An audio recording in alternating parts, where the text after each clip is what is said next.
Welcome to Sam's Business Growth Show. I'm Sam Dunning, a digital marketing, sales, and business growth evangelist.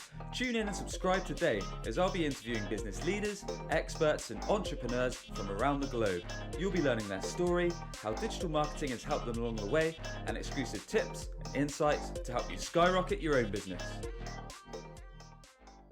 Welcome back to the show. I'm really excited to have joining me today Scott Leese. Scott founded Scott Leese Consulting back in 2016, which is focused on helping businesses scale from 0 to $25 million in annual recurring revenue. Scott's also the founder of Surf and Sales, the conference, as well as the podcast. He also is author of the #1 best-selling book, Addicted to the Process, which he released back in 2017. Scott's a 3 times winner of the 25 Inside Sales Professionals by the American Association of Inside Sales, a highly sought-after consultant, advisor, leader, and sales trainer. Scott has spent his entire career building and scaling software as a service companies with a proven track record. Scott, thanks very much for joining me. How are you doing, man? I'm doing good, man. Thanks for having me. I'm excited to talk with you today. Excellent. Yeah, really excited to jump right in. There's plenty of things we want to cover today, Scott. We'd love to learn your proven business growth strategies, your recommended digital marketing channels that we should all be using, and how you've scaled your business over the years. But first of all, I'd really love to learn a bit more about your background, Scott. So for anyone who doesn't know Scott Leese, it'd be great to learn where you grew up and how you got into the business world ever since you left school, man. Yeah, thanks. I've talked about it a number of times before, but happy to go over it again for people who've never heard of me. But I am not a business person like from birth. I was not one of those kids that had a lemonade stand or sold football cards or, repurposed their Halloween candy and sold it to kids down the street. Sure. all I cared about, to be honest with you, when I was growing up was sports. I played every sport I could get my hands on. Ended up being really good at a couple of them. Ended up playing college tennis and college soccer for 4 years with quite a good team. And got through school. I had a psychology degree and a religious studies minor. So not at all business focused. Just like these things sound interesting in between my practices and games. So I'll just learn about that. Went to grad school and got a master's degree in learning theory, learning instructional technology, and really started to think that being a corporate trainer might be interesting at that point in time. It had nothing to do with sales though, just like teaching people and training people how to do things. So I'm like 22 years old when I finished grad school, 23 years old, and I come home and I get really, really sick and fall deathly ill. I'm 6'2", 195 pounds. Normally, I lost 55 pounds in 4 to 6 weeks. Oh, damn, man. What happened to you? It took them a long while to figure it out. But turned out I have autoimmune disease and turned into ulcerative colitis. And ulcerative colitis just ravaged my body really, really aggressively and really quickly. And I ended up spending 4 years in the hospital fighting for my life. So age 23 to 27, I spent the majority of that period of time in the hospital struggling. I've had 9 surgeries in my life. 4 were life-saving surgeries during that period of time. I have no large intestine, so I'm missing organs. I function differently.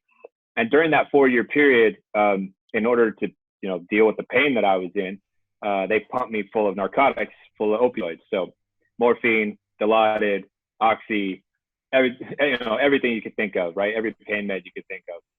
So I end up an opioid addict, of course. Oh no. So, have to get healthy from all the sickness and the surgery. Then when I'm better, I have to kick off dope. So here I am. I'm 27 years old. I've actually never had a regular job in my life at 27 years old. Everything I had ever done to make money was like coaching kids sports or giving tennis lessons, things like that. And here I am. I'm like, well, what the fuck am I going to do now, man? All this stuff I learned in school, like out the window. I'm behind everybody. You know, I have friends who are in careers now. Like, how am I going to make money? I ended up getting married and moving from a small town in Northern California where I grew up called Chico, California, moving to the San Francisco Bay Area. Okay, nice. My new bride, and she was going to go to grad school at UC Berkeley. And I'm like, dude, how am I going to fucking survive in this place? It's like so expensive in the Bay Area. What am I going to do? So the only thing I could think of that made any sense was to go after a sales job, because I knew that the better you performed, the more money you could make. And I knew that the harder you worked, it would translate into, you know, more wins and more success. And I realized that wasn't the case in every field. And as a competitor, I understood, like, you perform well, you get paid. You perform poorly, you get cut. And something about that kind of resonated with me. So Sure. long, winding road, you know, how I ended up in the field of sales. But there you have it. So you went through a tough few years by the sounds of it, Scott. In and out of hospital for 4 years, I think it was, you said. And then obviously you got married, which is good. You moved away. How did you know about sales? Did you have friends in sales roles? Did you, or no? you just... I did not. It was a 100% strategic decision. It was just looking around at the landscape of things and trying to figure out how can I make enough money here? Like, I can't just go teach. I never finished and got like a full-blown psychology degree. Like, what am I going to do? I don't want to bartend or be a waiter or anything like that. And I can't remember who, but somebody like must have put a bug in my ear to check out sales. And I checked it out and I'm like, okay, this makes sense. And so I targeted early stage startup companies because I thought they would be most likely to give some guy a shot who'd never done it before. And I found one, and they brought me in for the interview, and the VP of sales was basically like, you know, what have you been doing? What have you been doing your whole life? Like, why should I give you a chance? And I kind of talked to him about my athletic background and my health crisis.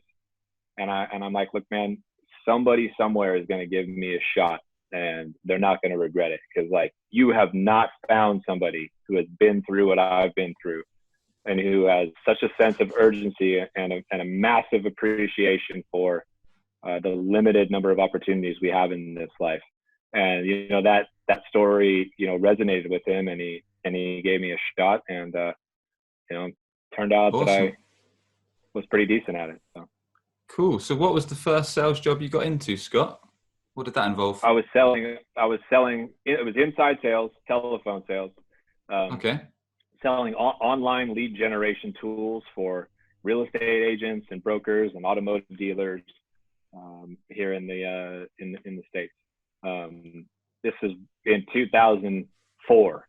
So this is before iPhones and before we didn't use Salesforce. You know, we had no CRM at all. We had no, you know, enablement platform. That word didn't even exist, sales enablement, right? So this was like me with no lead list at all, just like Google searching real estate agent, Austin, Texas, and seeing a list of people come up, and me picking up like a old rotary phone and holding it like this in between my shoulder and my head and typing away and just chatting, you know. And in order to close a deal, we had to fill out a paper contract and fax it away and wait for it to get signed and faxed back. So, oh well, proper old school. Okay, so it's good times. I'm dating myself now. You know how old I am. Yeah. So how did that go? Was that something you picked up pretty easily, or was it quite a steep learning curve? No, I don't know, man. I got lucky in that something about it resonated with me and made sense. So it took me 5 days to make my first sale. I got hired with 20 people. Okay. We had 4 hours on day one of training, and that was it. And we got shoved onto the phone. And by that first Friday that we were working, I was the last person who had either not quit, or not already made a sale. And so that first Friday, I was absolutely convinced that if I didn't get a deal, they were going to fire me. And so I just didn't leave my desk that Friday. And I just stayed and stayed and stayed. And it was like 9:30 p.m. on a Friday night. And I was cold calling a region, cold calling Hawaii, actually, to take advantage of the time zone change where it's still early over there. And I happened to get a hold of this guy and did a one call close, and the light bulb went off, so to speak. And I realized, the only way that I succeeded was because I just outworked everybody in that particular day. And having no experience and no coaching or training, I decided that was my advantage. That was how I was going to win. I was going to outwork everybody. And so I just, I completely committed my entire life to getting good at this. And, it didn't take me very long after that. It took me like a month and a half, 2 months before I was the number one salesperson in the company. I was only a sales rep for 7 months before I got promoted to sales manager and was running a team of 20.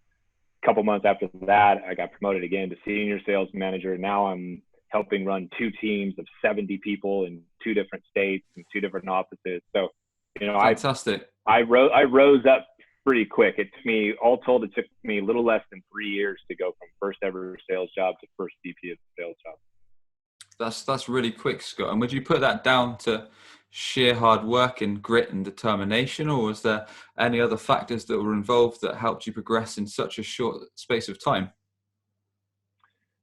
A little bit of kind of inherent leadership skills. I've been captain of my soccer team forever and captain of tennis team, and just kind of naturally convincing type personality and that kind of thing. So I think I had some of the DNA without knowing it. Certainly all the hard work. Nobody was outworking me at that point in time. And the commitment. And I also studied as best I could the craft. I read a lot of books on leadership and on business and things like that. A lot of stories on overcoming hardship and tragedy that resonated with me. And, to pin my finger on one thing, it was just like, I wanted it more than anybody else, and great. That's really important. Yeah.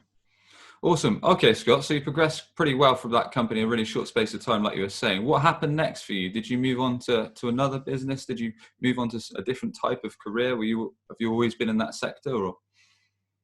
No, I mean, I've always been in the tech sector, in the SaaS space. The first company I was at, after about 2.5 years, I inquired as to how I could be a VP of sales, and they told me, too soon, too fast, kid. And so I left, and I found a VP of sales job.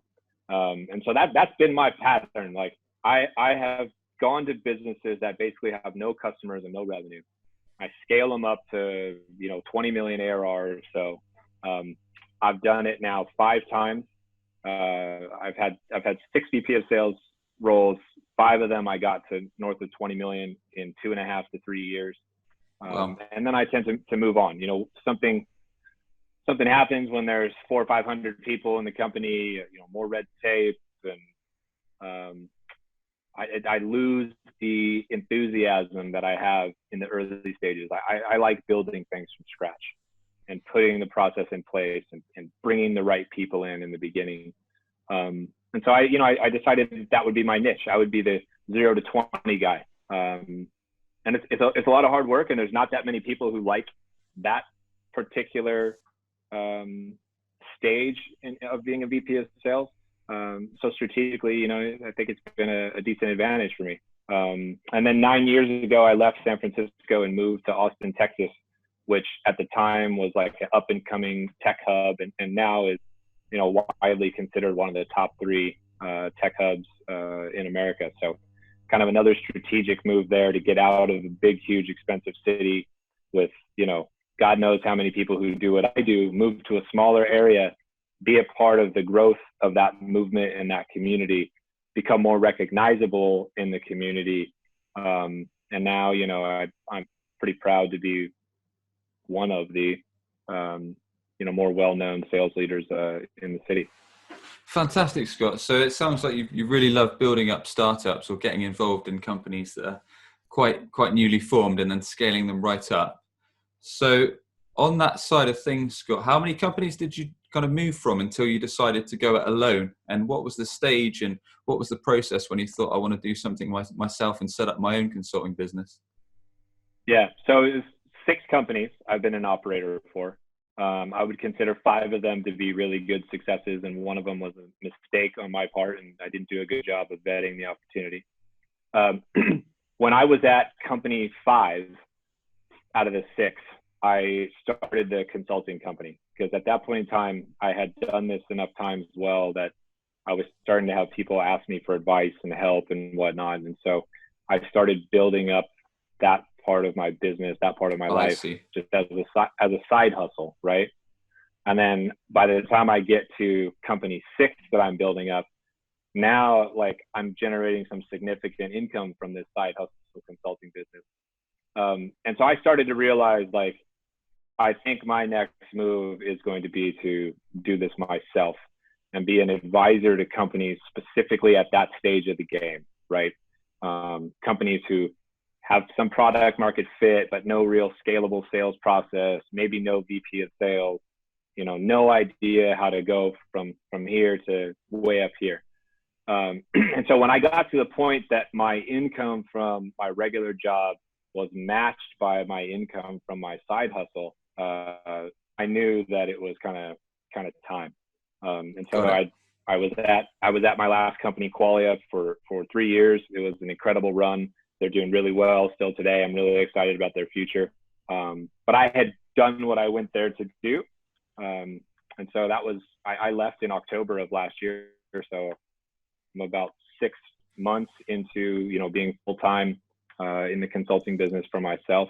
And I also, while I was doing the consulting business and working a full-time gig, I built up the surf and sales business and brand, as well. So yeah. So how did you manage to juggle all this stuff at the same time, Scott? Like, you're doing 3 different things. You're working a full-time sales leadership role. You had a consulting business, and you also had this. Tell us a bit more about surf and sales and how that kind of works, and how you juggle all 3. I mean, I'm a very efficient person. I'm blessed to not overanalyze a lot of things. So if an idea comes into my head and it sounds good, then I just start executing on it. And kind of damn the consequences. I'll figure it out kind of along the way. I'm not good with idle hands.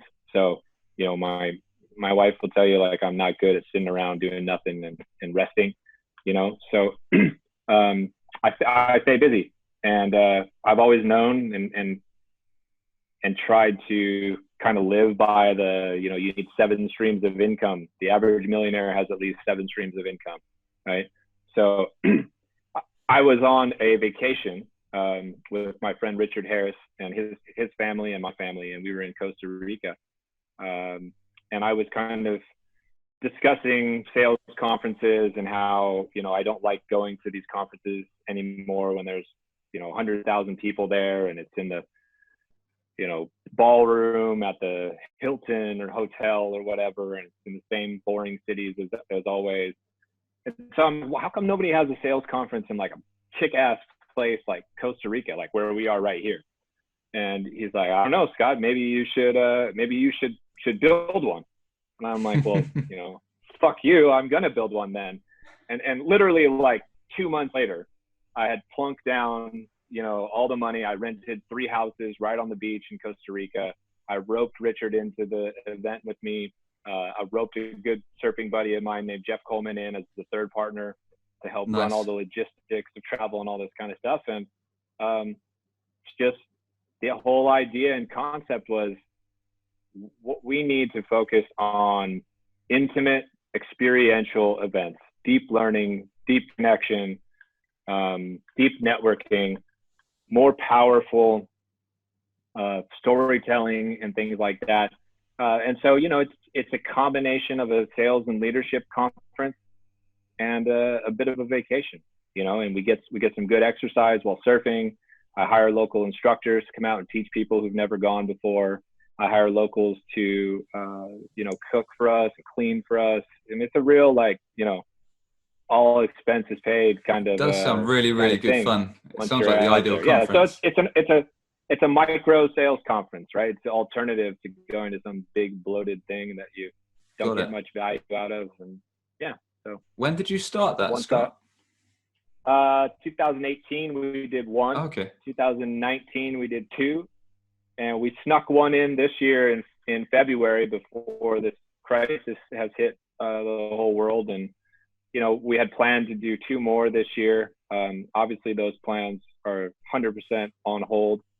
Of course, yeah. But I'm optimistic that when this fog lifts from everybody, that I think people will gravitate towards this small group kind of learning opportunity and getaway. And I think we're all going to be tired of being cooped up inside and want to jet off to somewhere beautiful. So I'm hoping that maybe we can squeeze. Yeah, I'm hoping maybe we can squeeze one in before the year's out. Fingers crossed. We'll be back. I hope so, and I'm exactly like you. It's refreshing to hear that you're into soccer, because I love football and I love sports. Man. And being stuck inside is hard work, man. You can see the audience can't see, but you're a Liverpool supporter as well. I'm a Liverpool supporter. Well, there you go. How about that? Yes, I am. I have been for a number of years, a long time now. I mean, I don't want to bore the audience too much with our Liverpool talk, but we are going to win the league. Well, if they don't postpone it, that is. Yeah. Well, they'll just delay it, and they can restart it. We can finish off what's left, right? And exactly. Awesome. Yeah. Good to hear we've got that in common. Okay, man. So that's great. Great to learn a bit more about your story and about the Surf and Sales Conference. And I know you and Richard have also got the podcast, which you can shout out towards the end. So, all right, Scott, how, in terms of, we always like to talk about how you actually scaled your own business, and we'll lead on to how digital marketing's played a part in that. But in terms of, for anyone listening that's thinking about setting up a business, or anyone who's recently started up a business, what were the strategies that you took, Scott? I know you said you were working a sales leadership role at the same time, so you started building up a cash reserve, and you said once you were making the same amount of money on your side gig, which was the consultation job, you decided to go all in on that. So how was it to build up that business when you first started? Was it hard work? What did you do to make it a success, and how did you go about it? No, it wasn't that hard of work, to be honest with you, because I had taken the strategy and approach that I did. I think it would be much harder if somebody leaves their regular job and boom, day one just flips it over and they're starting from scratch. Like I already had a number of clients, right? Got it. And I had already established a brand or a name for myself on platforms like LinkedIn, for example, where I'm pretty ever present. I write stuff all the time. Sure. And I had networked into a venture capital firm. And so I've worked with a number of their portfolio companies. So my approach was very much one of trying to eliminate as much risk as possible. I see. Yeah. As kind of decisive and random as I am with some decisions about, like, let's go do a sales conference in Costa Rica. I'm also like pretty prudent and a bit of a chicken shit, candidly, about taking other risks. And so I wasn't going to leave my security blanket of this real gig until I felt confident that, at least for a certain period of time, my side hustle stuff was going to work. So I stepped off the boat, so to speak, and, let the world know what I was up to, and like, boom, got hit with like a big influx of interest. And the very first month that I was doing this full time, I made more money in that month than I've ever made in a single month in my whole entire life. And then the next month two, I lost like 85% of it. So I brought in like 15%. So I go from like my best month of my whole entire life to making like 15% as much the next month. And then the third month is like a little bit more. And then January, February, March has been real solid. January was like really good again, and February and March have been like, I'm real comfortable where they're at, and it seems to be stabilizing and normalizing now. So, no, my approach was one of like just de-risking the situation as much as possible. You know? It sounds like you basically had a network built up from your previous job roles and businesses. So you had a network of clients already there, ready to roll. So like you say, you mitigated your risk. Yeah, I had a few just to keep like, the baseline, right? It's almost like I knew for sure I could cover like a base salary type thing, right? Makes sense. Yeah. So. Okay. And what strategies have you utilized along the way, Scott, in terms of pulling new business in? And what strategies would you recommend that anyone listening should undertake if they're in a similar tech business or business in general? Yeah. Well, certainly, building your own personal brand, and finding your own voice, that's been number one for me.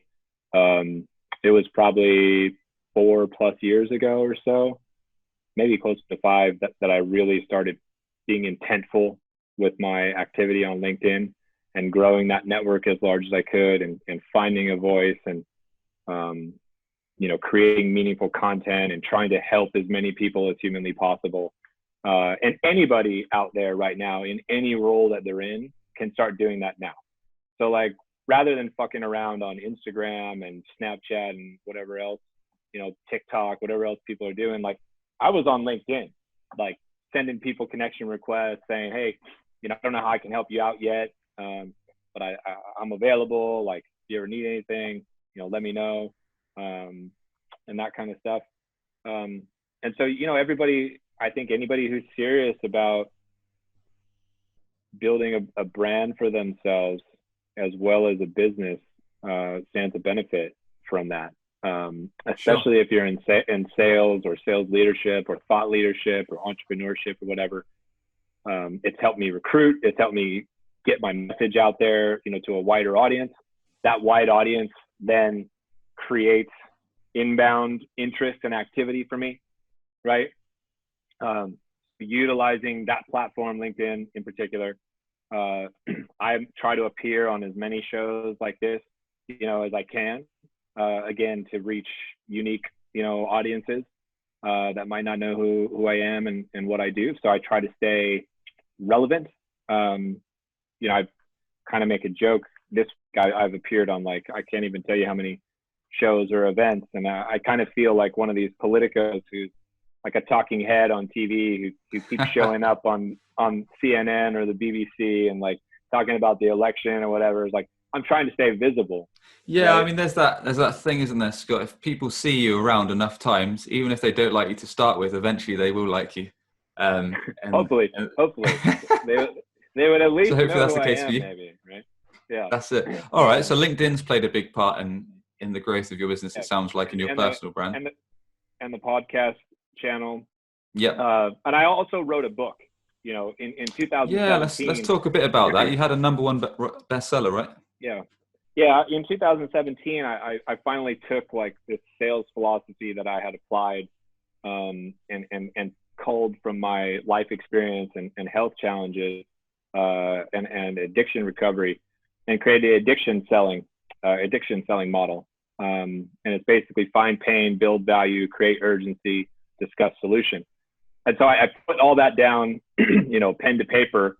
And that's been a huge kind of calling card and business card, for me. It sold much better than I expected.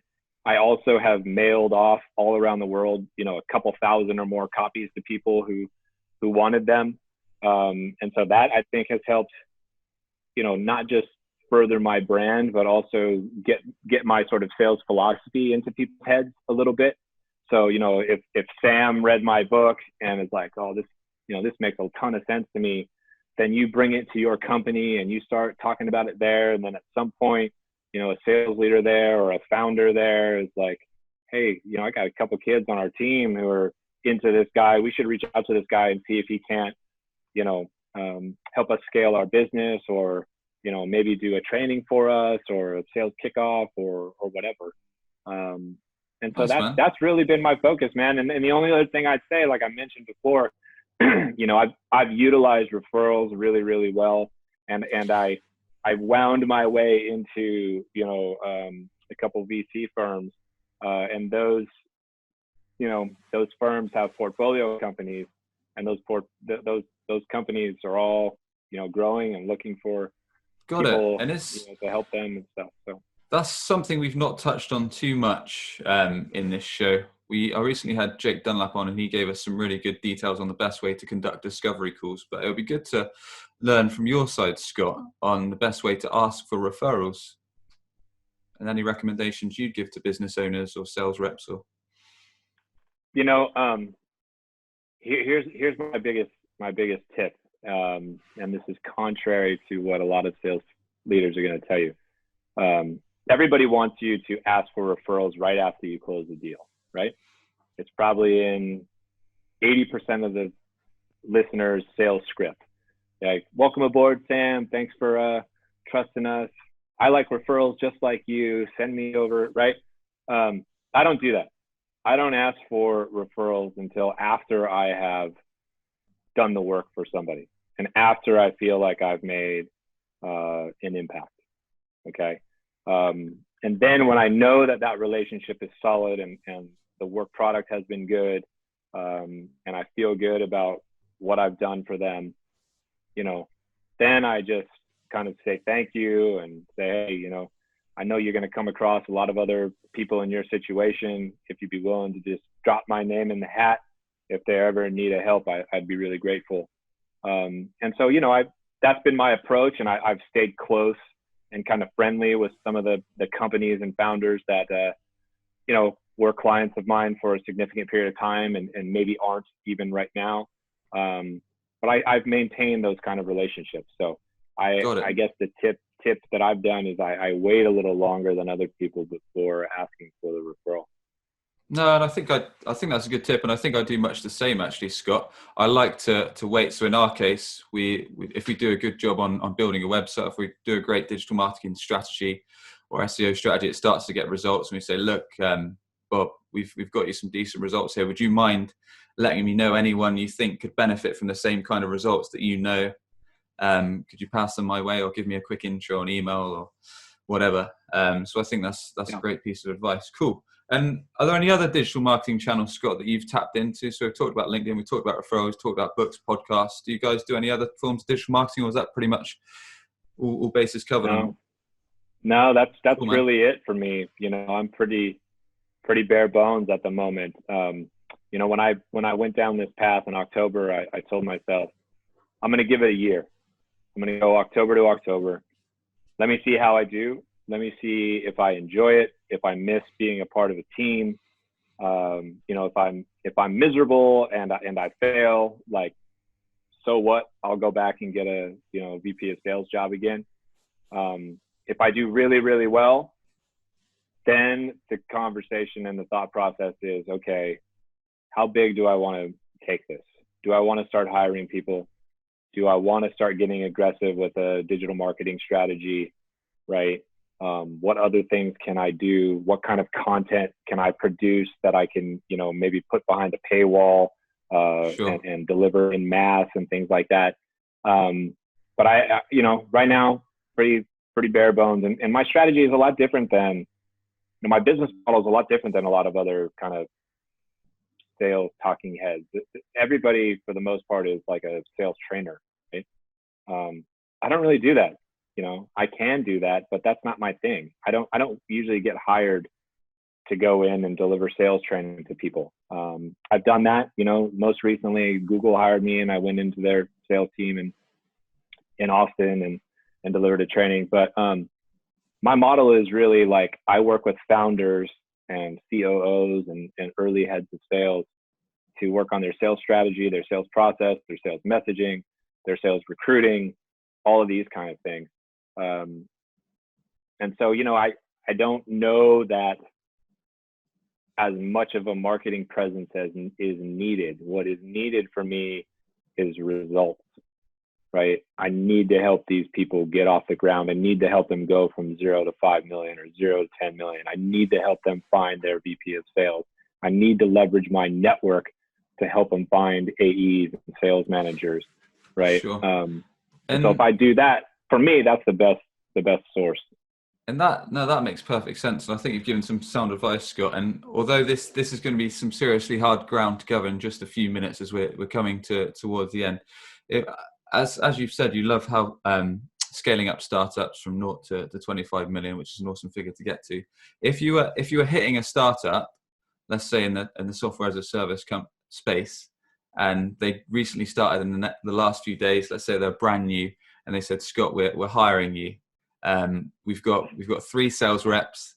We need to make as much as possible in the next few months. I mean, what would be the process for any business owners listening? Would you say, look, hit the phone, start dialing some decent data, start generating some appointments? Would you say, look, get on LinkedIn, start social selling, do this, send some cold emails? Or is there a certain strategy that you say, look, this is the best way to go from scratch to? Yeah. It's actually a bit of the opposite. I really kind of tell everybody to sit down and shut the fuck up for a second and figure out, what is our message? What are the pain points that we solve? Why are these pain points important for businesses to solve? What is the value in fixing these things and alleviating the pain? And let's figure out, why is there urgency, or is there urgency? How do we make people understand that your company and your product is not fixing a paper cut, but rather, bandaging a severed limb here, right? Like, this is a big problem and we need to act now. And so once I can help the company formulate the message around what's wrong, why it's important, why it's, an immediate need to fix, then we figure out how to talk about what they do. And inevitably, founders are infatuated with their product and they over-explain and overcomplicate things. So a lot of what I do is try to strip away the fluff, okay? And simplify. What are the main couple things that we do specifically to fix these things that are busted and cover all the ground we just covered? So that's kind of the first step for me. And then we start looking at stuff like, okay, what's our ICP? What's the geography that we're gonna sell into, right? What are the tools that we're going to use? Is this a inside entirely sale or an inside outside hybrid? How much face to face? What's our pricing model, right? What's our category? Are we selling to realtors? Are we selling to auto dealerships? Are we selling to other software companies? So then the strategy stuff comes into place, and then you lay the process. Like, how many times do we call people in a 21-day period? What's our sequence? How many email touches, right? Who's the contacts inside of the account, right? Is it just one kind of account or one contact in the account and that's a decision maker? Or is there like 100 contacts that we have to sell to in this complex sale in order to bring on the account, right? What enablement tool? What does the cadence look like? What do all the email copy look like? What's the sales collateral look like? What kind of ROI calculations can we put together? And it's really only until I have those things and we have a good sound foundation and plan of attack that I would say, okay, guys and gals, like, let's cut you loose and have a go, right? Awesome. No, that makes sense. I jammed as much as I could in there. Yeah. That was a really good couple minutes. So kind of really clearly lay out the problem that your solution fixes, and then start working on your plan of attack and how you can address those issues, how you can reach out to decision makers and so on and so forth. Excellent. Okay, Scott, we're coming close to the end, but are there any habits that you follow or any habits that you believe people should be following to be successful? Man, so many. My number one thing is really, you control you at the end of the day. So I can't control the crisis that's going on right now. I can't control people's decisions about whether to buy or not, but I can control my attitude. I can control my effort. I can control the things that I learn and the things I spend time on.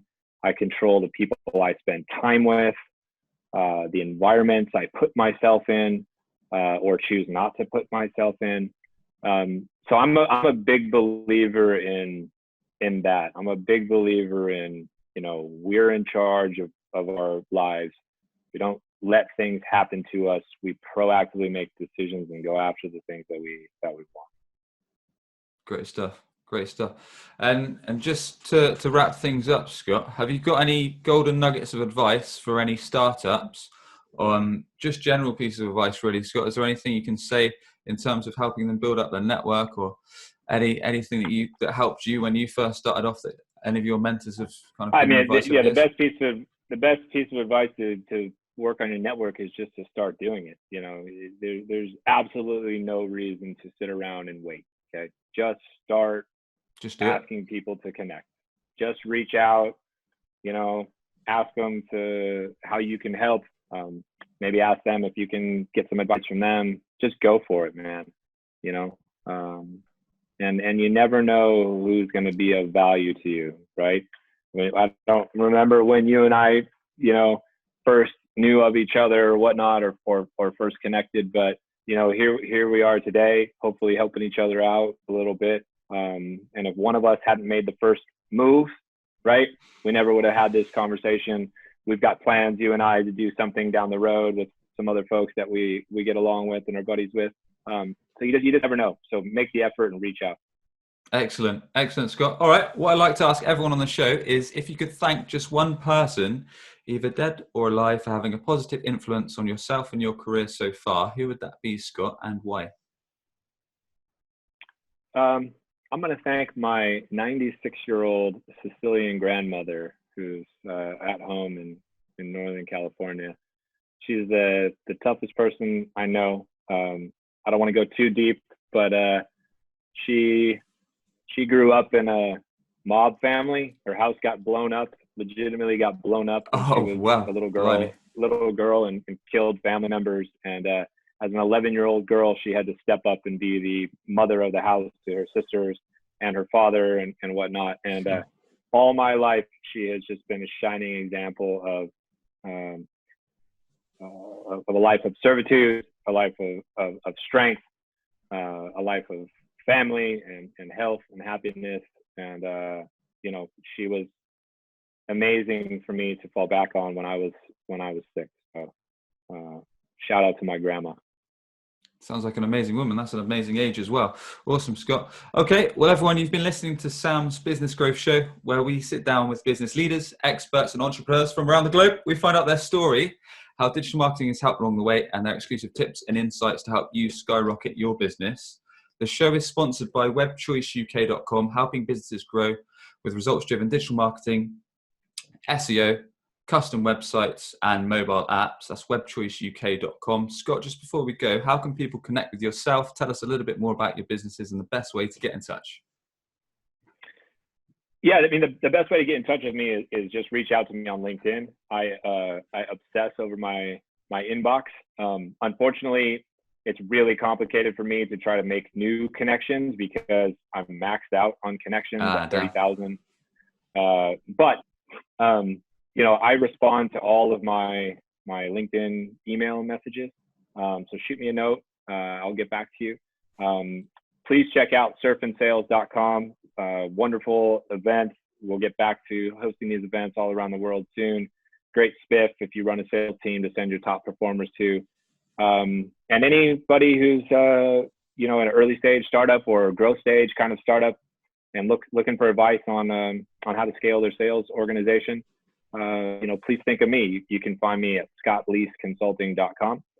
And last plug, I promise, I run my own podcast, the Surf and Sales podcast, with me and Richard Harris. Talk to interesting people from all around the world as well.